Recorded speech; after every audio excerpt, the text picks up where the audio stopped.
Level Up, ton podcast geek. Alors, ici Antoine Rivandolin, a.k.a. Détective Dolin, et je suis avec... Joe Côté, a.k.a. Joe Coco. Salut Antoine. Salut mon Joe, ça va bien? Très bien cette semaine, belle fin de semaine. Ben oui, belle fin de semaine. On a eu de l'E3 à se gaver à pu finir. Oui, à manger à pelleter, mais oui, bien manger sûr. à pelleter certainement. As-tu suivi un peu les choses qui sont passées la dernière semaine? Oui, un peu quand même. Mais je suis allé voir les recaps surtout. Ouais, moi j'ai été plugué sur l'intraveineuse pendant les 3 journées que ça a duré. Là. Les conférences après conférences après conférences. Mais c'est parti pour ta blonde. Oui, ben en fait, elle est à l'école, fait qu'il n'y a pas de problème. Une session d'été, fait que je suis tout seul chez nous en bobette, puis j'écoute des conférences qui servent un peu à rien en fait, parce que la plupart du temps, ils présentent des vidéos qui sont pas du gameplay ou ils annoncent des affaires qu'on sait déjà. Mais quand même des choses intéressantes dont j'aimerais parler avant qu'on se lance sur l'épisode. Ça en vient, mais oui, qu'est-ce qui t'a marqué sur le 3? En fait, Xbox a présenté sa prochaine console, projet Scarlett, qui se trouve à être, en fait, ils prétendent que ça va être 4 fois plus fort que la Xbox One X, donc ça va être toute une machine. On prévoit une sortie hiver 2020. Est-ce que ça va être nécessaire dans les prochaines années? Je ne sais pas. Moi, je me demande si ça ne sera pas la dernière console de Microsoft, parce que là, on s'en va vers du cloud gaming pour la suite des choses pas mal. Ben, en fait, c'est sûr que c'est pas la dernière console. Je suis pas mal sûr que dans leur projet futur, on s'en va vers des machines qui vont rouler le nouveau projet de Google aussi. C'est sûr. Stadia, ce que je me demande, c'est que je ne sais pas si tu vas être capable d'enlever le hardware au gamer, parce que je pense que le gamer est assez attaché à sa console, à son ordinateur, mais reste que c'est ça, Stadia va offrir un service comme Netflix que tu n'auras pas besoin de machine pour rouler des jeux en grande qualité. D'ailleurs, Stadia qui ont annoncé juste avant l'E3, qui ont fait une petite conférence vidéo qui m'ont eu. J'ai fait ma précommande de Stadia déjà. Oui, il faudrait que tu travailles moins. On dirait que tu dépenses trop en soi. Je dépense beaucoup en cochonnerie de jeux vidéo, mais écoute, c'est la vie. Mais écoute, le deal est alléchant. Pour moins de 200 Canadiens, tu avais une manette Founder Edition, qui est la manette spéciale que juste ceux qui ont précommandé vont avoir. Arrête de rire de moi, s'il te plaît. Un Chromecast 4K qui peut te servir à autre chose que jouer à des jeux vidéo. Donc, ça va être utile, même si je décide de ne pas m'en servir. Et 3 mois d'abonnement pour moi et 3 mois pour un ami qui veut essayer. Hey, moi, ça me dirait bien d'essayer. C'est ça, tu vas profiter de mon appât. Fait que pour moins de 200$, j'ai fait, prenez mon argent, Google. Pourquoi pas Google? Mais c'est parce qu'il est malade, c'est qu'ils promettent en fait une expérience de jeu en 4K, 60 FPS avec une connexion en deçà de 40 mots secondes, ce qui est relativement standard dans ce qu'on fait actuellement. Puis tu n'as pas besoin d'une machine, tout est généré par les serveurs de Google. Directement, c'est ce que j'avais vu sur le gameplay, exactement. Fait que ça va être bien intéressant. Puis Xbox qui commence à proposer aussi ce qui est un peu, c'est ça, étrange avec l'arrivée du projet Scarlett, c'est qu'il y a xCloud qui va arriver, qui est un peu un équivalent de Stadia, une espèce de dans le nuage, un monde du jeu vidéo qui se passe seulement en streaming comme les Netflix de ce monde. Mais ils n'ont pas le choix pour compétitionner avec le e-sports? Ouais, ça va tout se passer là-dessus éventuellement. Ça va c'est ça, exact. Autre annonce intéressante de l'E3, moi j'ai accroché sur Dragon Ball Z Kakarot, qui est en fait un des premiers RPG, pas les un des premiers, mais là on va vraiment suivre la quête de Goku. Kakarot, en fait, qui était son nom quand il était sur sa planète avec les Saiyans. Ah, ben oui. Fait que voilà, pas produit par la gang qui ont fait Dragon Ball Fighter Z, qui était le jeu de combat absolument magnifique qui est sorti il y a un an à peu près. C'est une autre compagnie qui produit ça. Ça semble être ça semble pas être extraordinaire, mais juste pouvoir jouer. Un Dragon Ball en RPG, c'est ça? Oui, là, tu fais exactement la quête que tu as lue dans les 42 tomes. On sait que ça se rend jusqu'à Freezer, par contre, mais on sait pas si ça va se rendre plus loin encore. Bout? Ouais, c'est ça. Je sais pas s'ils vont se rendre jusqu'à bout, mais on parle de Freezer, au moins jusqu'à Freezer. Tout l'arc avec les Saiyans qui débarquent, qui enlèvent Gohan. Fait qu'on va tout rejouer ça. Fait que ça m'excite un peu. Il y a Cyberpunk aussi. Cyberpunk 2070. Écoute, ça fait 8 ans qu'on attend ce jeu-là. Là, enfin, on a une date de sortie qui a été annoncée par ni plus ni moins que Keanu Reeves. Le nouveau dieu. Mais qui n'aura même pas juste un caméo. En fait, il va carrément avoir un personnage, son personnage à lui, d'une certaine importance selon Cyberpunk. Selon Red Project, en fait, qui sont derrière ça et qui ont fait les Witcher avant. Donc, 16 avril 2020, un jeu très, très, très ambitieux. Moi, tu vois, j'ai accroché sur Gods and Monsters. Ouais. Oui, produit par les mêmes producteurs de Assassin's Creed Odyssey. D'Ubisoft Québec, en fait. C'est un projet complètement Ubisoft Québec, ce qui est très hot. Ça a l'air vraiment cool. Ça a vraiment l'air bien, même au niveau du visuel. On se rapproche du Zelda un peu. Décrit comme le Zelda d'Ubisoft, en fait. Et Zelda, qui, on a annoncé une suite à Breath of the Wild, qui est, selon moi, ma grosse surprise de la semaine de l'E3. Quand t'as un classique, tu surfes sa vague durant 25 ans. Ouais, mais c'est pas l'habitude de Nintendo d'habituellement de poursuivre Zelda avec une suite. Ben, il y a Majora's Mask qui était une genre de suite d'Ocarina of Time, mais pour le reste, les Zelda sont pour la plupart des... indépendants l'un de l'autre. Ben, il y a moyen, ils ont comme créé une espèce de... Il y a des livres qui expliquent comment toutes ces histoires-là s'agencent ensemble, mais en général, c'est pas une continuité très, très directe. Là, on va être vraiment dans la suite de Breath of the Wild, le premier. Ça va sortir aussi sur Switch. C'est rare qu'il y a 2 épisodes sur la même console. Ouais, c'est vrai. Ben oui, attendre la nouvelle console. Mais tout ça pour dire que c'est pas notre sujet d'aujourd'hui, Antoine? C'est vraiment pas notre sujet d'aujourd'hui, mais c'était dur de passer à côté. Ah, mais avant, il faut que je parle. Les Square Enix ont sorti un jeu. Marvel Avengers. Ça va être... Écoute, ils ont comme sorti une vidéo. C'est exactement le visuel des films, mais c'est comme si c'était tout le casting B. Les héros, les faces sont dégueulasses, mettons. Ils se sont fait des backlash tout le long sur Internet. Vous irez voir les vidéos. C'est comme vraiment juste... Prends chaque héros, puis mets-leur la version poche, mettons. C'est comme si c'était le doubleur, le gars Stone qui avait joué le rôle. Ils ont tous pas de charisme. Fait que je sais pas c'était quoi l'objectif. Mais, comme les arbitres à la lutte. Exactement. C'est comme, OK, non, t'es pas assez hot, t'as pas assez de charisme. Pour être lutteur, fait que soit arbitre. Ouais, c'est ça. Alors, j'arrête de parler de l'E3 parce qu'on parle pas de jeux vidéo aujourd'hui. On parle de Friends. Friends, sitcom, en fait, on semble dériver, mais non, en fait, parce que le geek, pour moi, le sitcom a une forme de geek, si on veut. C'est des sujets qui deviennent très intenses pour certaines personnes qui réécoutent en boucle des séries 1, 2, 3, voire 7 fois. Je connais des gens qui ont écouté The Office, qui écoutent The Office en fait tous les jours quand ils ont fini, ils recommencent, puis c'est comme un cycle infini d'écoute constante. Je pense que le même phénomène arrive avec Friends. Et on a 2 invités avec nous pour parler de ça. 2 beaux invités, des beaux amis. Et voilà, Ariane Fortin. Bonjour. Doctorante en communication, c'est ça? Non, maîtrise. Maîtrise en communication. Maître, pas encore. Bientôt. Et Mathieu Bouillon. No, I'm Rachel. Alors, Mathieu qui travaille en publicité, créateur de pub pour Sidley. Peux-tu situer des concepts qui sont de toi ou ça te gêne? Ça me gêne un peu. Parfait, on en parlera pas. Non, mais tu sais, je ne veux pas ta Mathieu de braguer. Je travaille beaucoup pour l'Auto-Québec, je pourrais dire ça, l'Auto-Québec. Ouais. Alors, Mathieu qui est concepteur de publicité et improvisateur également, qu'on peut voir à la Lime et à la Limo. On est tous des joueurs de la Limo, en fait, en ce moment. Si vous voulez venir nous voir, on va faire de la pub pour notre ligue Bien qui sûr. joue au cocktail. Alors, aujourd'hui, on vous parle de sitcom. C'est un départ pour Level Up!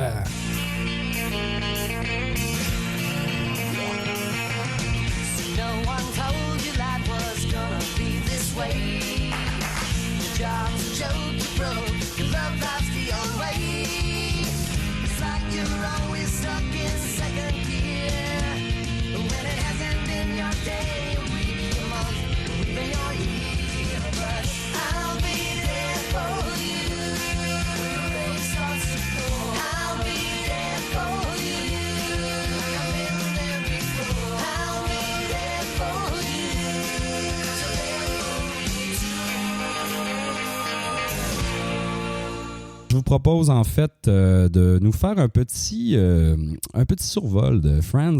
Sous le signe de la nostalgie, on se cachera pas, ça fait 15 ans que la série est finie. Ça finit en quoi? En 2001, je crois, ouais. 2004, je pense. Je pense que je dirais plus 2004. Ouais. Il me semble que ça a tourné de 4... oui, en fait, j'ai la date 6 mai 2004, exactement. De 94 à 2004 sur le réseau NBC. Donc là, si vous n'avez pas écouté Friends, vous ne voulez pas être spoilé, désolé, on est vraiment... Ça fait 15 ans, il est temps que tu te rattrapes. Alors, on va vous révéler plein d'affaires si tu n'as jamais écouté la série. Puis pour les autres, ça sera un moment de redécouvrir des moments qui vous ont fait rire, vous ont fait sourire, vous ont exaspéré. On va passer à travers plein d'affaires. Alors, juste pour rappeler, c'est une série créée par Martha Kaufman et David Crane, mettant en vedette pour la première fois, je pense, Jennifer Aniston. C'était son premier projet, c'est ça qui a mis ça à la map? Je pense que les 6, ça les a mis sur la map. Ils n'ont pas tous le temps retravaillé. Non. Non. Jennifer, ça serait, selon moi, celle qu'on a le plus revue encore aujourd'hui. Courtney Cox, c'est aujourd'hui... plus limité, non? Elle a eu sa série qui s'appelait Cougar Town, qui était dans laquelle elle faisait une genre de cougar. Là, donc, mais déjà, vers les dernières saisons, elle s'en venait vieille pour jouer une espèce de millénial des années 90. Oui, c'est ça. Puis, pour... une anecdote qui est intéressante, c'est sur, Lisa Kudrow, qui, elle, on a revu aussi beaucoup. Mais elle avait un show à HBO qui était The Comeback. The Comeback, oui, mais c'était sur elle qui fait un retour à la télévision, non? C'est ça c'est comme un personnage qui pourrait lui ressembler, mais qui est une espèce d'actrice de sitcom déchue, tu sais. Puis The Comeback, il y a eu 2 saisons qui ont été faites avec 10 ans d'intervalle, tu sais. Fait qu'il y a comme eu The Comeback 1, puis The Comeback saison 2, qui est la fille 10 ans plus tard qui retente un nouveau comeback. Mais ça, c'est récemment, non? Le Comeback 2? Le Comeback 2, oui, ça fait quelques années. Genre plus de 5 ans. Oui, c'est ça, 2-3 ans peut-être. Il paraît que Joey aussi a eu son émission Joey. Oui, exactement. Son mais pas spin-off. Ah oui, son spin-off de Joey. Non, je pense que ça s'appelait Joey. C'était pas un franc succès. Non, il déménageait en Californie. Ouais, mais il est tellement rien sans Chandler, ce gars-là. C'était pas super. Par contre, lui, Matt LeBlanc, qui a joué dans une série, le nom m'échappe, là, mais dans laquelle il joue lui-même, Matt LeBlanc, un peu comme justement un genre d'acteur un peu déchu, mais qui essaye de faire des rôles plus dramatiques. Puis ça a eu une bonne presse. Là, mais à base, ce gars-là, c'est pas un comédien, me semble. Ah, je sais pas. L'histoire de Friends, me semble qu'il était même pas supposé être sur le cast, s'est pointé à l'audition, puis il l'a eu. Ah ouais, ok. Genre, c'est ça. Ok, c'est bon, c'est très possible, vraiment. Puis sinon, on a Matthew Perry. Lui, il fait des featuring, des trucs de même. Je trouve que tout le monde après ça, t'es marqué un peu au fer rouge, là, que tu... Mais David Schwimmer, on l'a vu quand même dans d'autres affaires. Il y a une série récemment qui a fait... Oui, puis il réalise aussi David Schwimmer. Ouais. Il est derrière la caméra. Il était dans Bands of Brothers à l'époque. Oui, c'est vrai. Excellent dans Bands of Brothers. L'espèce de général, trou de cul, mais vraiment pas, complètement pas de couilles. Là-dedans. Super... il chie tout, en fait. Oui, il a fait un bon boulot, c'est vrai. Oui, en fait, son rôle dans la série, c'est qu'il entraîne super bien les gars, mais il est tellement à chier au combat que tout son staff démissionne en dessous de lui. Ah, c'est fait drôle. que le commandant de l'école n'a pas le choix de le renvoyer, puis on le voit plus de la série. On le voit dans le premier épisode, puis il part après. Wow. Ceci étant dit, c'est pas notre sujet. Non, c'est ça, mais c'est fait que le 6 de base et de toujours, en fait. J'ai jamais eu de mouvement dans Friends. Non. Matt, toi, t'es un gros fan de sitcom. Oui, ben tu sais, je prétends pas là, être une référence absolue, mais tu sais, j'ai des bonnes connaissances dans différentes sitcoms, là, mettons. Là, je connais bien mon Seinfeld, je connais bien mon Frasier, je connais bien The Office. Si on embarque les Simpsons là-dedans, je connais bien ça aussi. Simpsons, ça serait-tu comme un sitcom? Non, hein, c'est pas trop. Il y a plein de trucs hybrides, mais qu'est-ce qu'on définit comme étant un sitcom, en fait? C'est comme, premièrement, tu as tes personnages principaux. Dans chacun de tes épisodes, tu as une quête principale et une quête secondaire. Qui se clôt dans le même épisode. Dans le même épisode. Mais il y a comme des variantes aussi de séries qui vont se poursuivre d'un épisode à l'autre ou un peu plus comme Friends qui vont se clore dans le même épisode. Ce qui fait que tu peux recommencer, écouter saison 4, épisode 8 et tu seras pas... Tu sais, oui, il y a des choses qui traversent les séries, mais... D'ailleurs, moi, pour commencer Friends, on me recommandait un épisode précis de la saison 2 pour commencer. Que tout ce qui était avant était dispensable. Je pense que c'est l'épisode 2 de la saison 2. Ben c'est ça un peu la beauté quand tu deviens vraiment... que tu as envie de réécouter, là, tu peux leur partir un peu à la saison qui te tente. Ben oui. Puis ça se reprend bien. Malgré qu'il y ait des trames qui évoluent d'une saison à l'autre, là, c'est vraiment pas... Il y a 2 types, en fait, de sitcom un peu. Là. Je pense qu'on appelle ça feuilletonnante et en série, si je me rappelle bien. Wow! Maître Fortin! Maître Fortin! Tu sais, puis il y a tout ça, il y a de l'hybride à travers tout ça. Là, il y a des séries qui sont comme entre surtout les deux. De nos jours, on dirait que les sitcoms qui sortent sont beaucoup moins peut-être codifiés ou avec des How I Met Your Mother qui jouent beaucoup sur le méta aussi. Là, ça, c'était quand même assez novateur. Puis en même temps, il y a encore des séries qui sortent que je trouve extrêmement traditionnelles, là, comme Mom à CBS, dont j'ai suivi quelques saisons, ne serait-ce que juste pour voir Anna Faris puis Allison Janney, là, qui sont vraiment 2 grandes actrices comiques.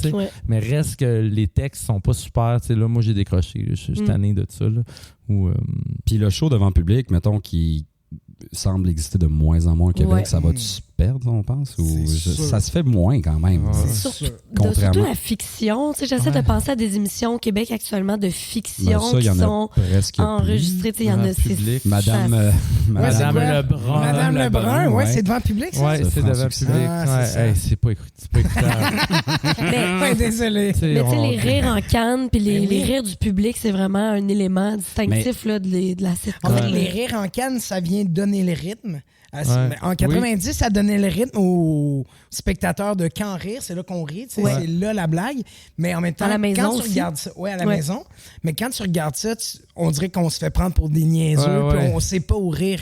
Alors que The Office, ça se fie au jugement du spectateur, justement. C'est parce que tu pourrais pas mettre une laughing track sur une émission aussi brillante que The Office ou même les Simpsons. Ils avaient fait le test une fois de prendre, mettons, une scène des Simpsons puis d'y mettre des rires en canne, mais tu sais, c'est trop dense en termes de gags. Fait que, c'est ce qui fait que Friends, c'est une grande série, tout ça, puis il y a encore des gags brillants, mais reste que l'écriture, elle a pris un coup de vieux. Là, quand même. C'est sûr. D'ailleurs, si on enlève les rires de Friends, on rit vraiment peut-être une ou deux fois maximum par 20 minutes. C'est flat un peu des fois. Ouais, total.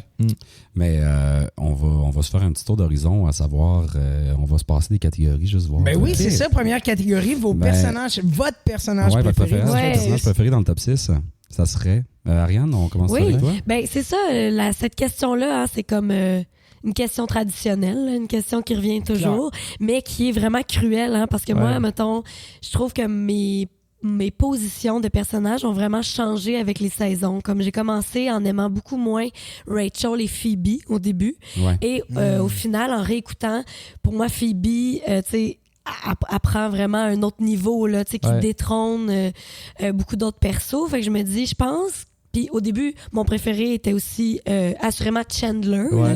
Et avec le temps, j'aurais peut-être bifurqué vers Ross plutôt que Chandler, malgré que Chandler semble être le choix évident et un genre de grand classique. C'est vrai que dans l'évolution du truc, Chandler devient un petit peu flat avec les saisons, je trouve. Quand même. C'est qu'il est moins subtil peut-être que Ross. Je sais pas trop, tu sais, mais... Puis Ross, c'est comme un peu fait pitié au début, puis je trouve que ses trames prennent un peu plus de force. C'est con, mais tu sais, Chandler, c'est quand même une espèce de héros tragique en quelque part, là, du fait que, tu sais, toutes ces tentatives de bonheur échouent, une après l'autre, sauf dans les dernières saisons où là, ça va bien, Chandler. Là, fait qu'on dirait que... Il devient beige.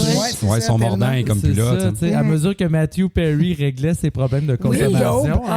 Oui, mais d'ailleurs, c'est symbolique. C'est dans quelle saison où, en 2 épisodes, ils font monumentalement? C'est fou. Pour vrai, c'est dans plusieurs saisons. Il part de très, très maigre à... Je suis énorme. Très, très maigre et de nouveau. Mais il y a une saison où on le voit presque pas parce qu'il y avait des gros problèmes de consommation de drogue forte. Il l'a dit, il y a des scènes qui jouaient complètement arrachées. Mais c'était pas de la... Lui, c'était des médicaments, je pense. Ouais, c'est ça. Des antidouleurs ou antidépresseurs. Puis ces boîtes-là. Ça t'aide pas à envoyer ça. Je pense que c'est la saison entre la 3 puis la 4. Ils sont dans un chalet à la plage, là. La saison finit, puis la saison 4 commence, je pense, 1 ou 2 minutes après. C'est dans le chalet. En fait, c'est quand Rachel puis Ross, on pense qu'ils vont revenir ensemble, mais ça chie au début de la saison 4, je pense. Mais il est tout maigre. Il est vraiment maigre, puis il revient à la saison, il arrête de consommer, il a gonflé. Comme Jean Leloup, à ses passages, tout le monde en parle. Je me rappelle d'un épisode où on voyait Chandler en bédaine dans une douche aussi, là, puis il y a comme genre vraiment des petits totons, tu sais, il est pas fit, mais il y a d'autres saisons où ça aurait été plus avantageux pour lui de se montrer à chest. C'est comme sur un pile ou face, ça va te fitter dans ma pensée. Mais là, avec tout ça serait qui vos personnages préférés? Ben moi, je pense à Ross. Dans l'ensemble de l'œuvre, Ross? Très bon choix. Ouais, je pense que oui, même si ça me fait mal de déterminer un gagnant ou une gagnante, parce que tout le monde a son moment, on dirait, là, un peu plus... Mais vous rendez-vous compte qu'on n'a pas parlé de Monica? Mais moi, je l'aime bien, mais c'est parce qu'en tout cas, on pourra en parler. Moi, je veux pas la laisser en plan, là, parce que je trouve qu'elle... Toi, Mathieu? Moi, c'est drôle, tu sais, non seulement avec les saisons, mais moi, je trouve que c'est en gagnant de l'âge aussi, puis en revoyant les choses. Tu sais, moi, quand j'ai découvert... ça autour de l'université, là, Friends. Fait que j'étais quand même, tu sais, j'ai pas grandi avec Friends. J'avais 21 ans, mettons. Là. Fait que moi, j'étais très Phoebe. Je trouvais Phoebe très drôle, très loufoque. Tu sais, moi, tout le... Authentique aussi. Oui, tu sais, puis moi, là, tu sais, tout ce qui était les ressorts comiques qui venaient de sa carrière de chanteuse, tu sais, Smelly Cat, quand elle perd la voix, tout ça, moi, ça me faisait vraiment rire. Monster Kiss Shoes, Why stuck on me? Tu vous rappelles de ça? Mais là, moi, aujourd'hui, tu sais, à l'âge vénérable de 36 ans, moi, c'est Rachel qui est maintenant mon personnage. Sérieux? Ouais. Mais moi aussi, tu sais, Phoebe et Rachel, ça a été mes deux persos que j'ai relancés là, vraiment là, en le revoyant. Là, je trouve que c'est mon top 2. Même si Ross, pour moi, ça devient le personnage de la série que j'aime le plus, mais ces deux-là. Je trouve que c'est comme une héroïne obscure du gag, en fait, parce que souvent, des fois, c'est pas nécessairement elle qui a le gag, mais tu sais, sa réaction ou comment qu'elle installe le truc fait que le punch va. En tout cas, je sais pas. Ouais, mais moi, pour avoir découvert Jennifer Aniston avant Friends, j'ai découvert son talent grâce à Friends. Ouais, c'est ça, moi aussi. C'est vraiment dans Friends qu'elle se déploie. Mais c'est pour ça. Elle est très comique. Oui, elle est très comique, puis elle est subtile, puis tu sais, puis. J'arrête après, là, je veux pas juste parler, mais moi, ce que j'aime du personnage de Rachel, c'est que je trouve que ce sont des travers très féminins, qui, des fois, on dirait qu'on peut avoir peur de rire de ça. Une fille qui est vaniteuse, qui est matérialiste, qui est princesse, comme on dirait que c'est peut-être pas dans l'air du temps, toujours de mais je trouve qu'elle accuse ces défauts-là quand même. Ouais, c'est comme pas autant de la manière qu'elle le vit, en fait. C'est comme elle s'assume assez qu'elle est dégueulasse dans certains aspects de sa personne, mais c'est comme assumer qu'elle est comme ça, qu'elle l'autre des cartes de crédit, puis qu'elle est dépensière, puis qu'elle pense à elle. Elle est un peu, tu sais, manizer aussi, tu sais, comme elle recherche la compagnie des hommes. Elle joue sur son sex appeal. En tout cas, mais la nuance est bien faite, je trouve. Ouais. Puis le pire personnage du top 6, selon vous? Est-ce que c'est Monica qu'on n'a pas nommé? Mais vouliez-vous répondre, les gars? Vous en pensez quoi? Moi, Joey me fait mourir de rire, mettons. Ouais. Genre, je trouve Chandler très drôle, mais Joey, j'ai un attachement, c'est peut-être parce que tout le monde me dit que je suis un Joey, mais un comédien à la carrière semi à qui tout arrive, mettons. Et l'amour de la nourriture. L'amour de la nourriture. Non, ça, les gens ne savent pas encore. Ouais, je pense que j'ai un gros faible pour Joey. Ah ouais, moi, je le trouve trop idiot pour qu'il soit drôle. Oui, je comprends, mais je sais pas. Moi, je serais quasiment tentée de le mettre dans mon pire perso. Même si, non, pas moi. Oui, moi, par moment, je suis comme... J'adore aussi. Mais j'avoue qu'il n'y a aucune quête qui colle à Joey qui n'est pas insignifiante, mettons. Ben non, c'est ça exactement. Toutes les quêtes du personnage sont un petit peu inutiles. Ouais. D'ailleurs, quand il part seul en appartement, c'est vraiment ordinaire, cette partie-là. Tout ce qu'il y a d'intéressant, c'est son mobilier. Puis on est malheureusement convaincus tout le long qu'il n'y en aura pas une carrière d'acteur, dans le sens que, genre, il est pas vraiment bon. Il est pas très bon. Non, c'est ça. On n'a pas moyen d'y croire, mettons. Non. C'est quoi ces docteurs... comment il Drake Ramoray. Drake Ramoray. Il se fait pas cloner. Il y a un jumeau, là, ça lui tombe dans le cou. C'est exactement c'est vraiment la plus grande... Toi, Joe? Période de son histoire. Moi, c'est Ross all the way à cause d'un moment dans la série. C'est-à-dire? Ses pantalons de cuir. Oui, oh my God. C'est ça, puis le tan aussi. Ah, puis quand mais attends, quand il fait l'espèce de truc de Noël, là, son espèce de... Ben oui, son Hanukkah, de Christmas Armadillo. Il arrive, c'est vraiment drôle. Pour impressionner son fils. Il y a un singe. Tu sais, le gars, il y a un fucking singe chez eux.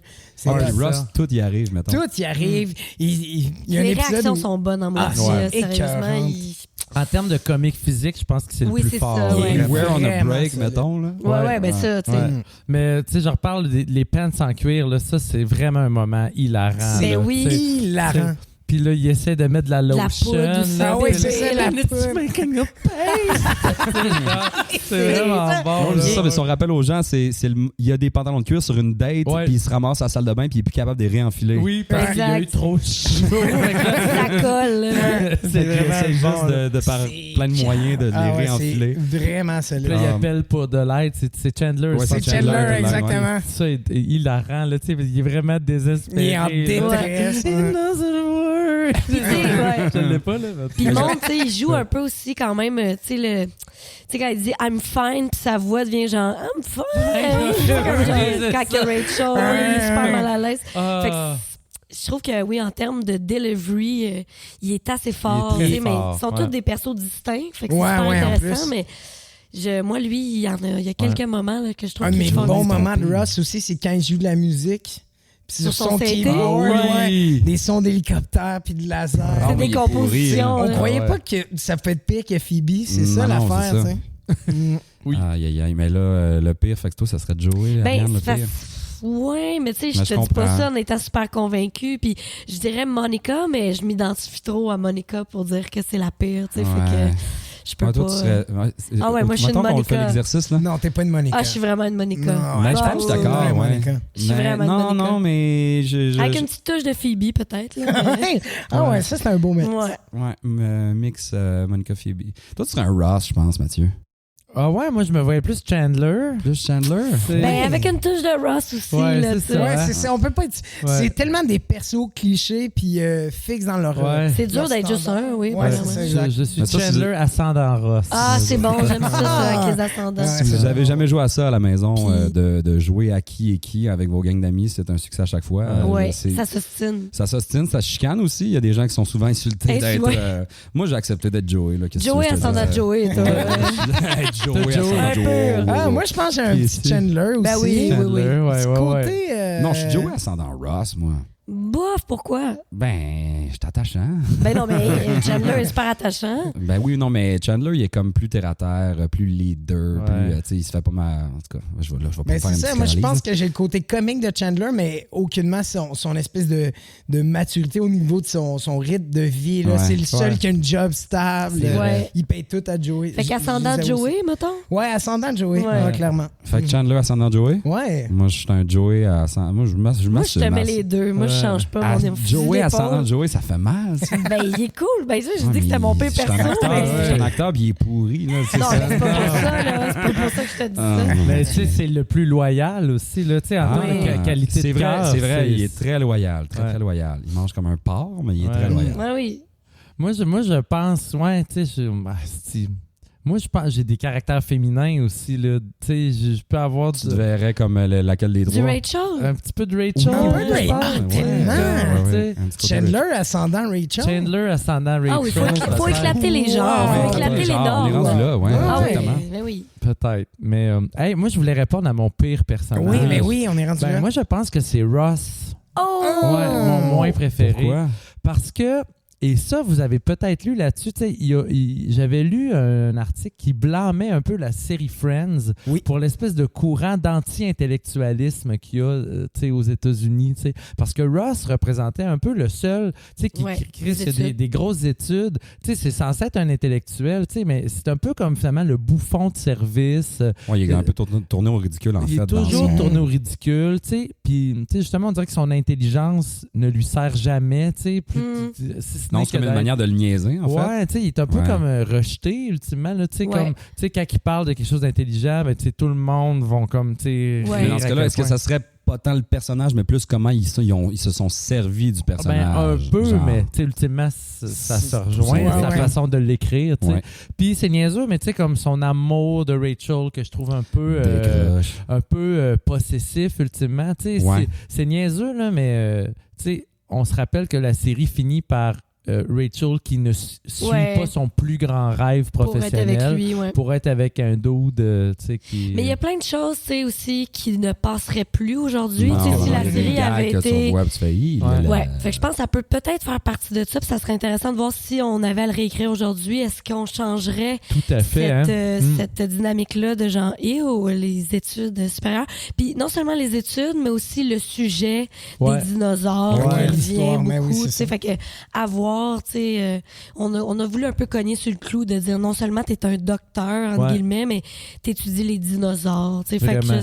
à voir, mais je peux comprendre l'idée qu'ils clashent d'une mauvaise façon. Complètement. Pour ça, tu sais. Mm. Moi, tu vois, en même temps, ce côté-là, je trouve que ça met l'accent sur son côté gamin à Ross. Qui est quand même là, tu sais, appeler son ami parce que tu peux pas remonter tes culottes. Ouais, c'est ça. C'est un peu enfantin. C'est un peu bébé. C'est un peu bébé. Puis la passe où il va enseigner son cours en rollerblade, là, puis il a à faire la ville, puis il arrive essoufflé, puis ça sonne, tu sais, fait qu'il y a quand même certains passages qui sont comme la convention aussi quand ils vont dans les genres de Bahamas, là. Tu sais, c'est quand même, ça met quand même en scène quelques bons moments, je trouve. Malgré que je comprends. Moi, mon pire personnage, c'est la grosse Monica. Big Fat, j'adore. Moi, premièrement, je ne pas sa prothèse. C'est grotesque, là. Ouais, c'est ça. Le nez de Rachel aussi est quelque chose. Vraiment. C'est ça. Mais je sais pas pourquoi. Monica, en fait, je pense que c'est quelqu'un que je côtoierais pas nécessairement dans la vie. C'est drôle parce que je t'aime bien. Non, mais elle est ascendante. Elle est pas juste Monica. C'est ça. Mais je sais pas, ces traits-là, c'est vraiment quelque chose que... C'est quelqu'un que je côtoierais pas dans la vie. Moi, quelque chose que je voulais dire aussi sur Friends, que je trouve qui était quand même edgy pour 1994, c'est que chacun des 6 personnages avait vraiment un backstory très sombre. Tu sais, mettons, Phoebe, elle venait de la rue. Le suicide de sa mère à l'âge de 13 ans. Tu sais, Chandler, tu sais, son père, tu sais, qui est trans, tout ça, tu sais, enfant du divorce. C'est des grosses... c'est ça, tu sais. Quand on découvre Ross, ben, tu sais, sa femme est lesbienne.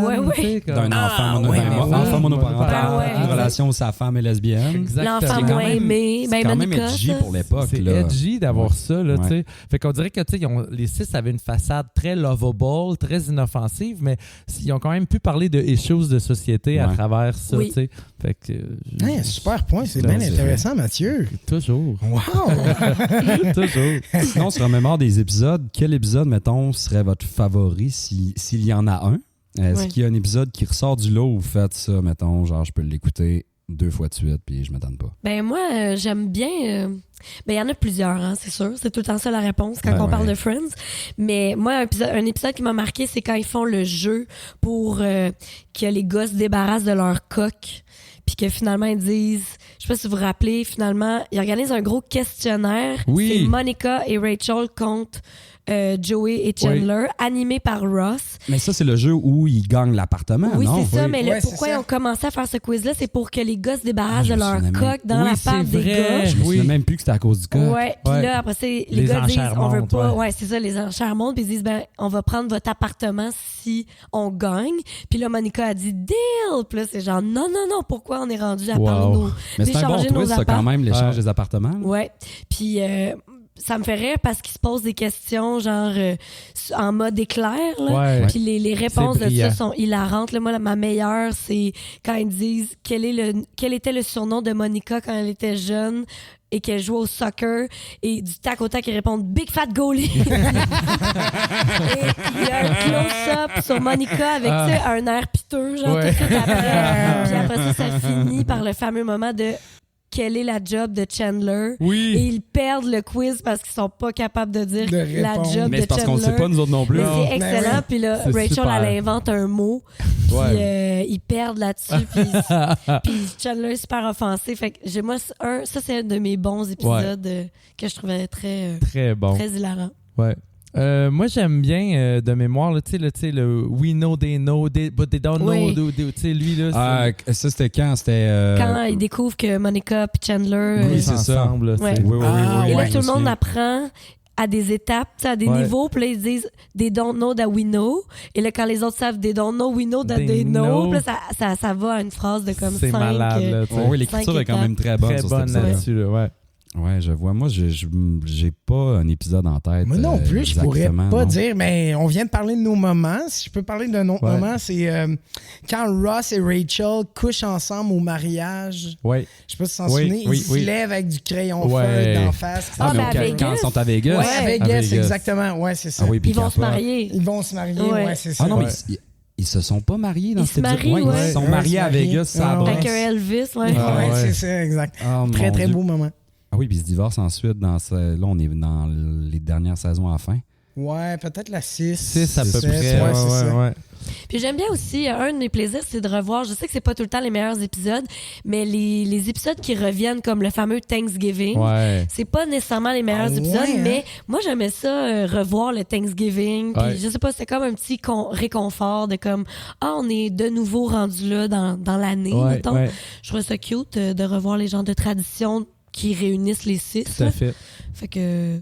pas nécessairement les meilleures blagues et tout, mais... Mais ça, c'est une affaire que je trouve qui revient dans toutes les sitcoms, les épisodes spéciaux sur les fêtes. Puis c'est jamais les meilleurs, c'est ça? C'est parce que de trouver 10 idées sur Noël... Mais il y en a un qui, tu sais, on peut faire un petit crush à The Office, c'est des épisodes de Noël qui sont assez monumentaux. Ouais, tout à fait. Mais de là à trouver 10 idées excellentes sur Noël... Non, c'est sûr, tu sais, c'est comme Simpson qui font leur spécial Halloween. C'est pas tout le temps un grand succès non plus.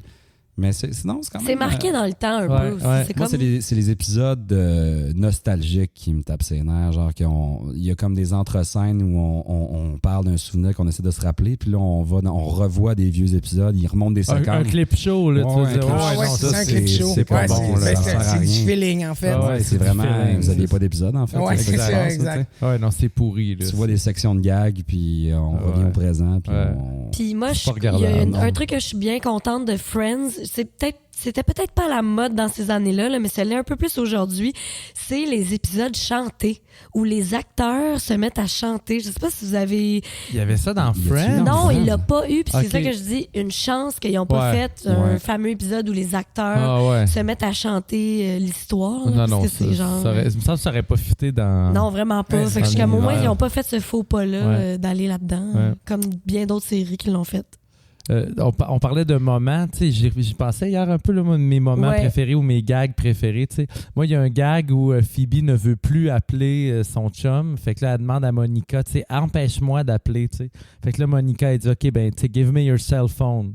Fait que là, Phoebe, toute piteuse, elle ouvre le tiroir, puis elle sort, tu sais, un gros téléphone. Is that your actual cell phone? Yes. Ça, c'est vraiment... Mais là, on n'était pas à l'époque des très gros téléphones, là. C'est juste qu'elle avait une affaire archaïque. Un immense téléphone. Puis sa grosse poupée aussi, là, dans son horreur de poupée. Je sais pas comment... Elle dit que c'est une œuvre d'art ou elle dit que ça, c'est épouvantable. Ça, c'est malade. Elle est attachée sur son mur aussi. Un bout est exposé. C'est épouvantable. Puis moi, il y a un épisode, je vais mal le décrire, là, mais c'est Rachel qui dit le rant. Puis ça, je le trouve tellement drôle. Là. C'est quand ils pensent que Joey les espionne pendant qu'ils se déshabillent ou qu'ils prend des photos. Là. Fait oui, que là, c'est un pervert. Ouais, tu sais, he's a pervert. Puis genre, he takes pictures of us and then he eats chicken and he looks at us. Tu sais, c'est vraiment un rant préféré. Là, Chicken and porn, pourquoi pas? J'en ai un autre. Vas-y. Le dernier gag. Rappelle-nous des affaires. Le dernier gag là, que je trouve vraiment bien écrit, là, c'est quand que Joey travaille, il a une job poche. Fait que là, il y a un blazer, tu sais. Fait que là, Chandler, il dit « Hey, tu sais, Donald Trump just called, he wants his blue blazer black. » Mais tu sais, il veut dire « his blue blazer back. » Fait que là, tout le monde embarque dans le joke. Là, t'as Rachel qui fait « Why would he want his blue blazer black? » Fait que là, non, actually, I meant back. He wants his blue blazer back. Puis là, t'as Monica qui dit « You're stupid. » C'est plate le côté de même, là, mais tu sais, ça, je trouve que c'est moderne dans l'écriture aussi. Dans le rythme, Il a voulu faire une joke, sa joke est pas bonne, tout le monde le diss. Ça, c'est Friends à son meilleur, je trouve. Là, Puis Friends est quand même touchant aussi à plein d'égards. Moi, je me suis surpris à brailler certains épisodes plus vers la fin, disons, là, mais il y a des moments où genre l'émotion pogne, puis tu fais oh mon Dieu, mais je m'attendais pas à capoter de même. Y a-t-il un moment, vous autres, qui vous a touché particulièrement dans les 10 saisons que vous avez accompagnées dans Friends? Ouais, ben c'est sûr qu'on pense à la fin. Moi, tout de suite, je pense à la fin quand on comprend, c'est ça, l'annonce de la vente de la maison, les derniers moments et tout ça. La scène de Ross et Rachel, je trouve que c'est la première conquête? Non, vraiment la fin quand il écoute le message sur la boîte vocale. Elle dit « Faut que je sorte de l'avion ». Le message coupe et là, il parle à son répondeur et il lui dit « Est-ce qu'elle est sortie de l'avion? » Et il s'adresse à son répondeur et là, on entend en arrière « Oui, elle est sortie de l'avion, c'est Rachel qui est là. » C'est un moment assez évident. Puis sinon, moi aussi, j'avais fait un peu de recherche pour me remémorer. Et il y a un moment où l'agente de Joey décède, Estelle. Et Phoebe ne veut pas que Joey la prenne pour pas qu'il y ait de la peine. Et elle imite Estelle au téléphone et elle lui dit adieu. Et elle dit à Joey, genre, bonne chance avec ta carrière, moi je dois m'en aller, tu vas être un grand acteur. Puis Joey fait juste dire, merci Estelle, à bientôt, bye bye. Mais en fait, Estelle est décédée. Je trouvais ça quand même bien. Je me rappelle de ça. Sans nécessairement avoir des gros moments touchants, moi je trouve que la force de Friends, c'est tous les moments auxquels tu peux relier, puis qu'on fait un épisode complet à partir d'un petit moment de la vie de tous les jours, des petites épreuves de la vie de tous les jours. Là. Moi, c'est vraiment ce qui fait que j'ai trippé sur la série, mais je dirais que le moment d'Estelle était pas pire. Moi, je me rappelle c'est comme une genre de rupture à un moment donné entre Ross et Rachel. Pis... C'est arrivé, ça? Oui, c'est arrivé, je me rappelle pas. Mais tu sais, mais il apprend dans ses bras quand même avant. Puis j'oublie c'est où et quand, là, mais je me rappelle que le jeu est très juste. Là. Il me semble qu'il caresse le bras d'une façon qui est comme... Tu sais, Chris, c'est quand même des acteurs hollywoodiens. Là. On dirait que... Minimaliste. Mais je trouve que c'est pas placé. Je trouve que c'est comme real. Peut-être que l'image vous dit rien, mais... Non, mais il y a quelques scènes entre eux. Tu sais, comme à un moment donné, elle veut coucher avec lui parce qu'elle a de la peine à cause de ses parents, je sais plus trop. Et dans sa chambre d'enfance à Rachel. Puis il est comme, non, on va pas coucher ensemble parce que t'es juste émotive. Tu sais, il y a comme... En tout cas, il y a comme des petits trucs qui sont assez comme... assez vrais, tu sais, dans le... Ça, puis aussi... j'ai perdu mon truc. Je vais repenser, mais j'avais un autre moment que je trouvais assez touchant. Je trouve que la relation entre Chandler et Monica c'est comme des amis de longue date qui se connaissent super bien. On dirait que la réalisation du fait que genre ils vont bien ensemble, je trouve ça magnifique comment ça a été amené dans Friends.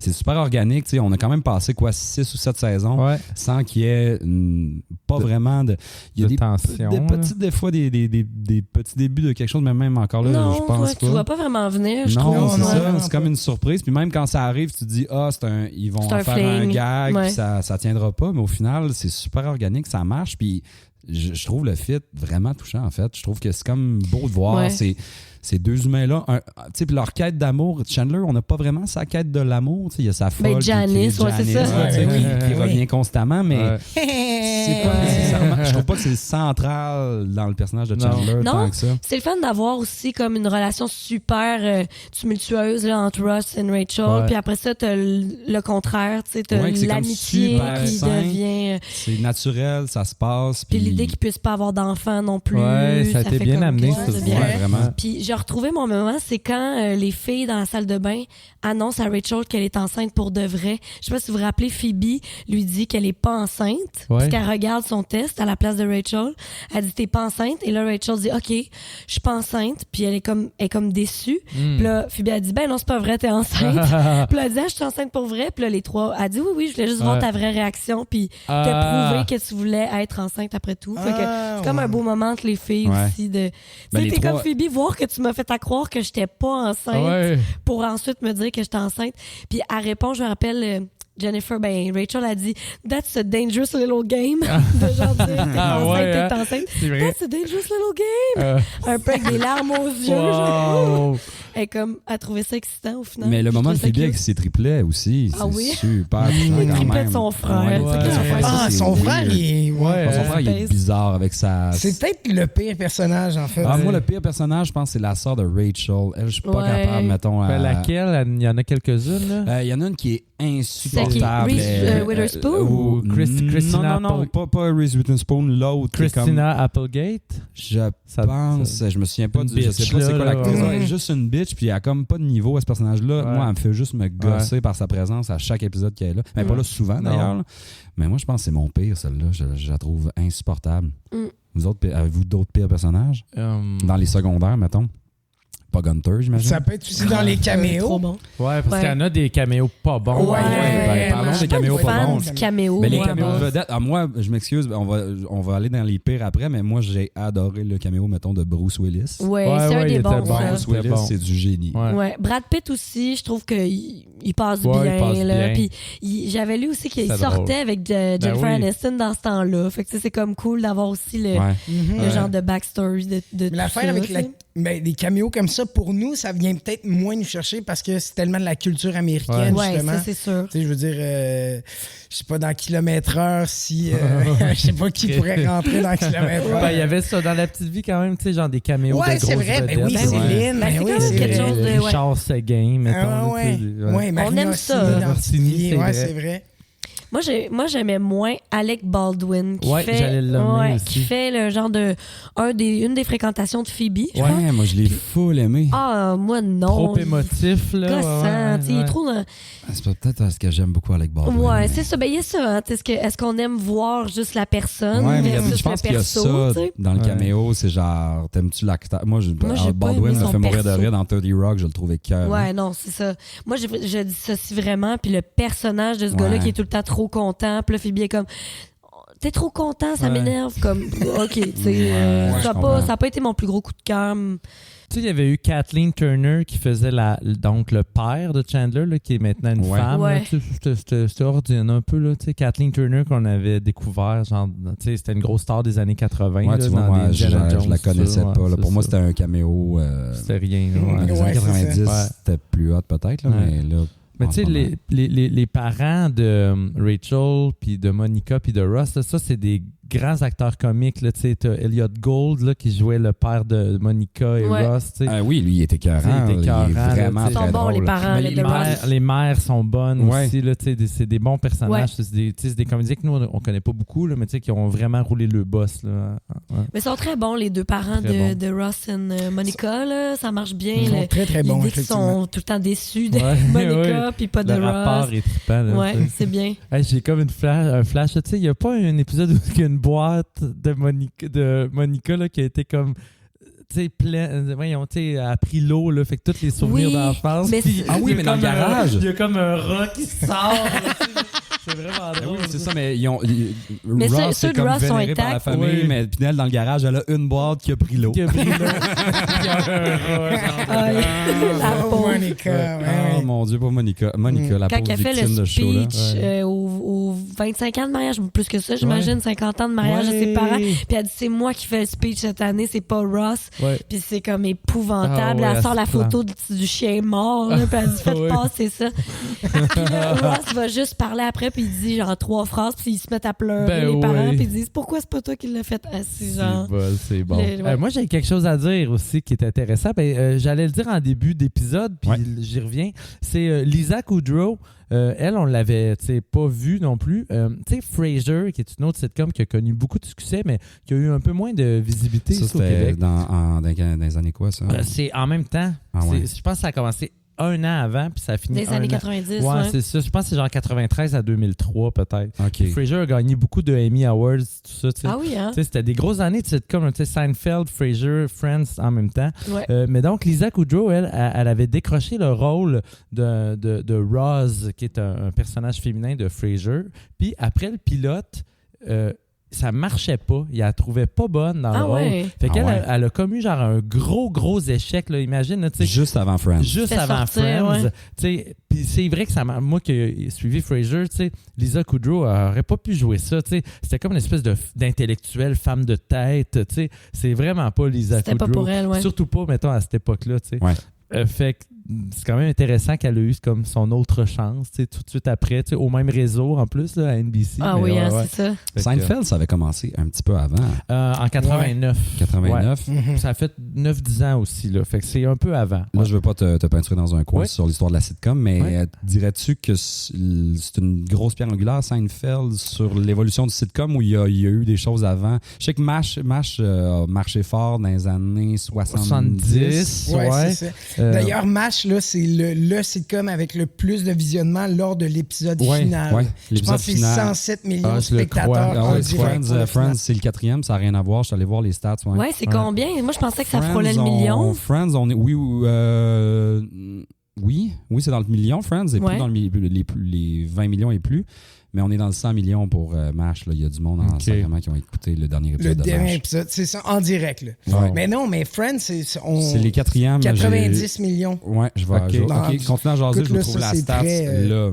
MASH, l'histoire de base, je pense que c'était comme sur un hôpital militaire, c'est ça? Ouais, exactement. Ça se passait sur une espèce de camp militaire. Il n'y avait pas vraiment la guerre, là. C'est de la comédie de situation.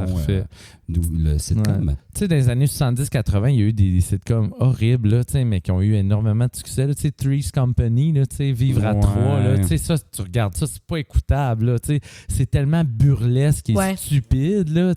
Il y a des danses comiques. Là, pis, c'est non, c'est ça, là, c'est pas fin. C'est pas regardable. Tandis que Seinfeld, si tu me poses la question, moi, je pense que oui, parce que les créateurs de cette émission-là, ils s'étaient comme mis des règles qui étaient... On ne veut jamais que les personnages apprennent quelque chose ou qu'il y ait une leçon. Il n'y aura pas non plus genre des group hugs ou parce qu'avant les sitcoms c'était beaucoup genre la famille, comme All in the Family, Happy Days, tout ça, qui était, il y avait quand même une morale souvent ça, il se passait des petites affaires comiques mais à la fin tout le monde était gentil. Tandis que Seinfeld, les 4 personnages de base sont quand même des genres de psychopathes, là, de sociopathes, là, qui ultimement ne peuvent pas garder une relation saine dans leur vie. Ils sont ces 4-là. C'est comme une amitié qui les unit, mais qui n'est même pas si forte que ça. On dirait qu'ils se tolèrent l'un l'autre. Mais c'était quand même... Il y avait un edge là, dans l'écriture, tout ça. Puis eux autres aussi ont amené des affaires intéressantes, comme chacun des 4 personnages avait une intrigue. Puis qui finissait souvent par être interrelié. L'intrigue A vient déranger l'intrigue B, qui, en tout cas, c'est un peu mal vieilli, Seinfeld, mais moi, j'en regarde encore régulièrement, là, puis je trouve ça mal vieilli, on en parle, puis c'est 40 ans, pas 40, là, disons 35 ans plus tard, quand même. Hein. Puis tout à fait, oui, puis ça passe encore. Jerry Seinfeld est encore une figure vraiment. Il faut dire aussi qu'à cette époque-là, le sitcom, c'était un moment religieux devant la télé. Ouais. La famille finissait de souper, on mangeait, puis on allait s'asseoir devant la télé, regarder notre émission. D'ailleurs, j'ai les chiffres en fait, l'épisode final de Friends a réuni 51,1 millions de téléspectateurs. À 40 millions près. On s'approche de ça, mon Joe. À 40 millions près. On s'approche de ça. Fait que 51,1 millions, mais son 4e, c'est devancé par Seinfeld. Ouais. Là, on parle du dernier épisode, pas genre l'épisode le plus écouté.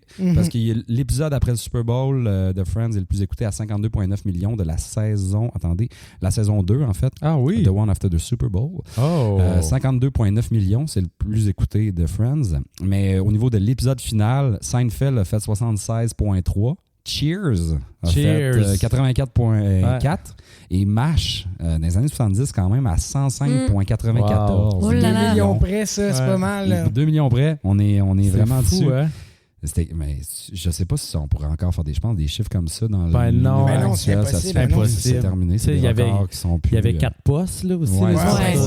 C'est trop dilué, à l'époque.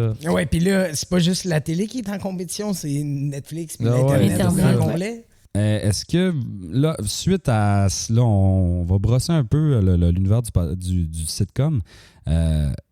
Est-ce que tu dirais qu'après Friends, il y a eu les I Met, The Office, s'inscrirais-tu dans une même lignée où l'univers a changé puis le sitcom tel qu'on l'a connu, c'est un peu... Pas dans l'idée de devant public, il y a ça qu'on perd avec The Office, mais il y a quand même moi je trouve qu'il y a des éléments qui reviennent avec des personnages qui évoluent peu, des lieux qui reviennent tout le temps, donc mettons The Office, le bureau. New Girl a fait ça aussi un peu, je trouve, récemment, je sais pas si vous New Girl avec Zoé Deschanel. Qui se passe, c'est 3 gars dans un appart qui reçoivent une fille coloc, en fait. Oui, j'ai écouté. C'est très drôle. Mais Brooklyn Nine-Nine aussi, on reste soit dans le lieu du... Mais c'est quand même les bases du sitcom, là. Des personnages typés, des lieux fixes, puis des aventures. Un style qui n'a pas tant que ça collé au Québec, j'ai envie de dire. La comédie de situation, la petite vie. La petite vie serait, tu sais, Kilomètre-heure a fait longtemps, mais est-ce qu'on qualifierait ça d'un grand succès d'humour? Caméra Café, histoire de filles. Mais Caméra Café, on dirait je nous trouve plus proche du sketch, comme la caméra est tout le temps fixe dans l'espèce de machine à café. On est plus dans le sketch devant la machine. Je pense que oui aussi. Ouais, mais quand même, je vais utiliser ton mot hybride. C'est hybride, Caméra Café, je trouve. Parce que les personnages sont récurrents, ils reviennent. Caméra Café, là, en France, ça l'a explosé. Là. C'est succès monstre. Ouais, vraiment solide. Mais pour moi, c'est une sitcom quand même. Tu sais, il y a, mettons, Catherine qui a connu un bon succès aussi. Oui, c'est vrai. Ah oui, Catherine, c'est pas super bien, par contre. Non, ça a mal vieilli, mais tu sais, Catherine, ça, puis je voulais en parler aussi, c'était un spin-off d'une émission que moi, j'ai beaucoup aimée, qui a duré une seule saison en 96, qui s'appelait Majeur et vacciné, qui était ni plus ni moins qu'un genre de Friends québécois. C'était, il était 5 ou 6... 6 jeunes qui vivent en appartement. Puis c'était quand même très drôle. Tu avais des bons acteurs là-dedans. Donc Sylvie Moreau qui jouait. Tu avais Brigitte Saint-Aubin, Christine Bélier qui fait la voix de Rose en français, la voix de Kate Winslet. OK. Les gars, c'était Patrice Dubois. Ce gars. Le gars derrière nous? Mais on est en ce moment dans une agence d'acteurs. J'ai alors, il y a des son photos nom. au mur. Tu sais, qui a joué dans Gilmore Girls après, là, un acteur noir. Yannick... Yannick Trousdale, c'est ça. Trousdale. Puis l'autre gars, c'était...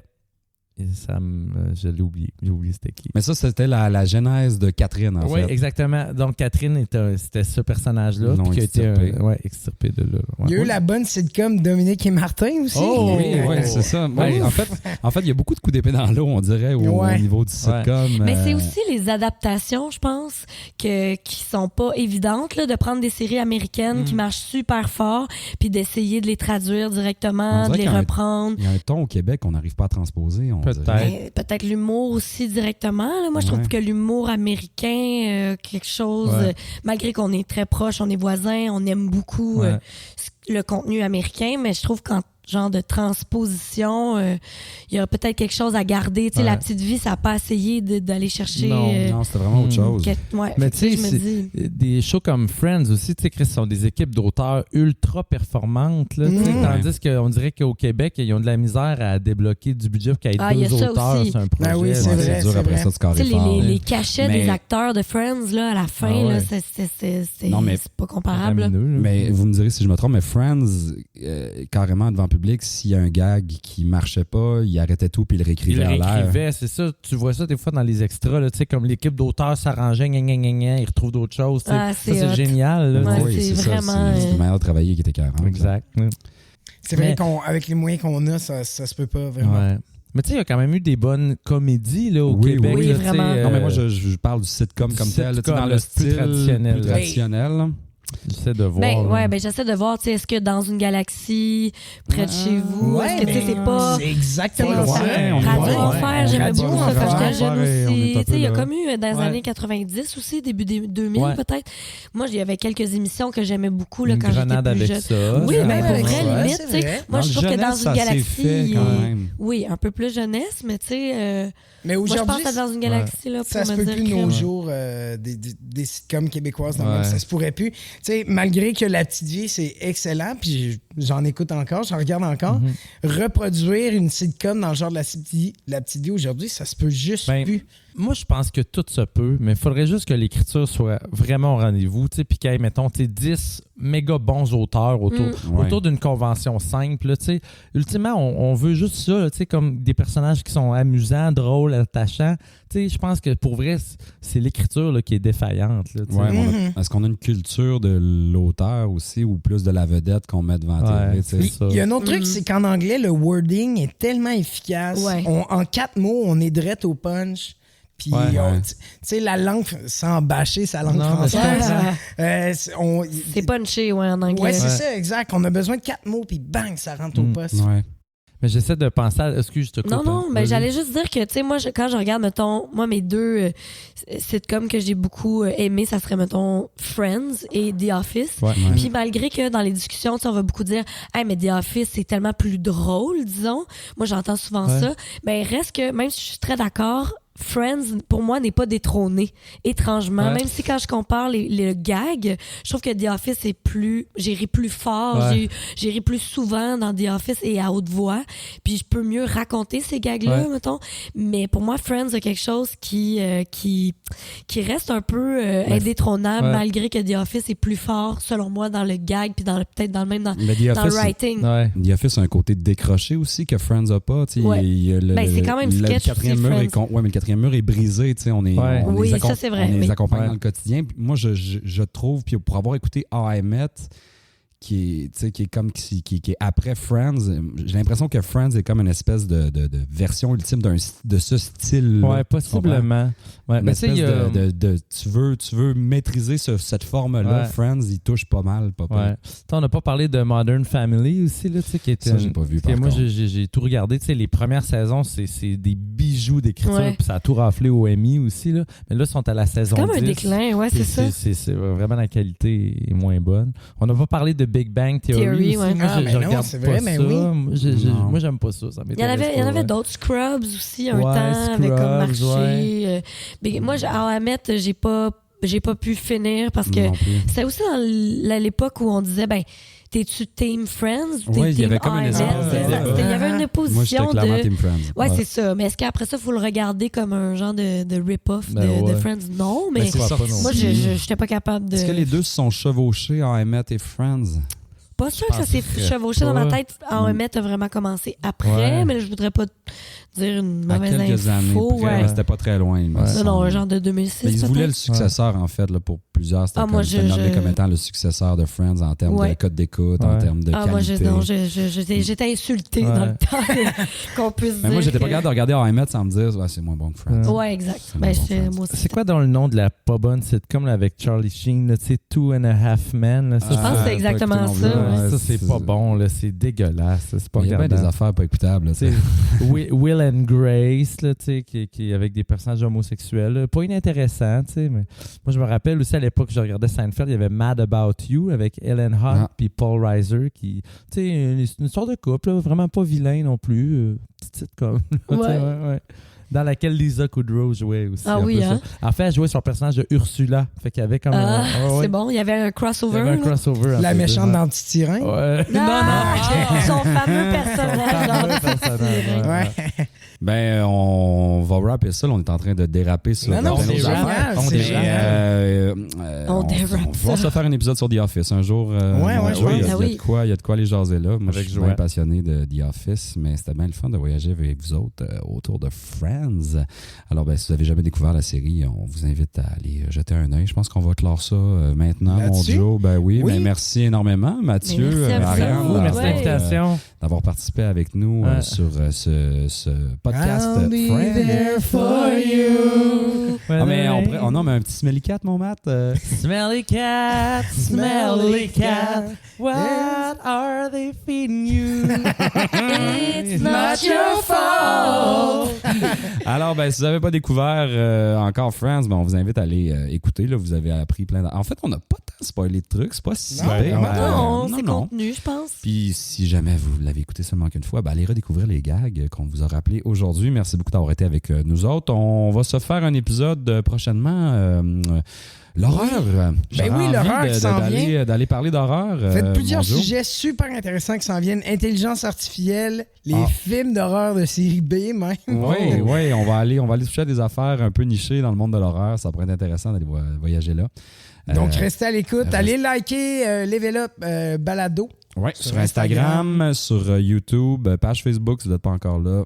Évidemment, on est disponible sur Apple Podcast et sur Google Podcast également. Donc, cherchez le Level Up Balado. Vous devrez tomber sur nous autres. Abonnez-vous et vous allez avoir accès à tous nos autres épisodes. Merci beaucoup d'avoir été avec nous. C'était Level Up.